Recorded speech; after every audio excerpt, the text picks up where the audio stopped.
Hi everybody, this is Jim West with Carolina Varsity, and I want to talk a little bit about the 3A, 4A Eastern Carolina Conference. There's a big X factor in this conference, and that would be in Pitt County with the open enrollment. There are six public schools in Pitt County.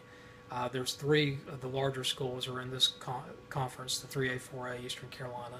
You have 4A South Central, you have 3A Rose, and 3A Conley.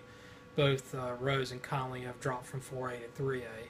And then you have three other schools that are in the 2A conferences. Ayden Grifton, which is in the 2A Eastern Carolina Conference. And then you have Farmville Central and North Pitt, which are in the 2A Eastern Plains. The way I look at it before, when I first heard about this, I thought Rose would be the team that would probably benefit the most with open enrollment. And the reason why I say that, there's no type of recruiting or anything, nothing that's breaking the rules or anything.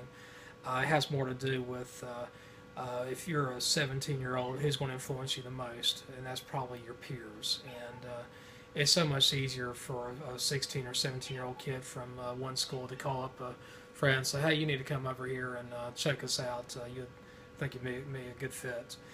Without further ado, though, number one I have in this conference is Conley. I think Conley's got the most pieces coming back. If someone asked me right now, I'd say they're probably a top 20 in the 3As, probably top 15. They could be as high as in the top 10. I'm still taking kind of a wait and see approach with them. Number two, I'm going with New Bern. The Bears have been down for a couple of years, but I think this is the year they're going to come back. And will they win the conference? I don't know. They could win the conference. I think they might be another year out, but Coach Curlins is going to do a fine job at New Bern, and I do like their prospects. The third team is Rose, and they're the big X factor to me. I just don't know who is going to be playing at Rose next year, and what teams are going to be hurt from transfers as a result of maybe these kids going to Rose. I think Rose is a fun team to watch. They know how to score points. Going to be interested to see how their defense goes. Number four, I'm going with Eastern Wayne. It's kind of a combination, or kind of a flip between Eastern Wayne and CVA, not CVA Cock, but South Central. I think Eastern Wayne has more veteran players coming back, should have a little bit more maturity.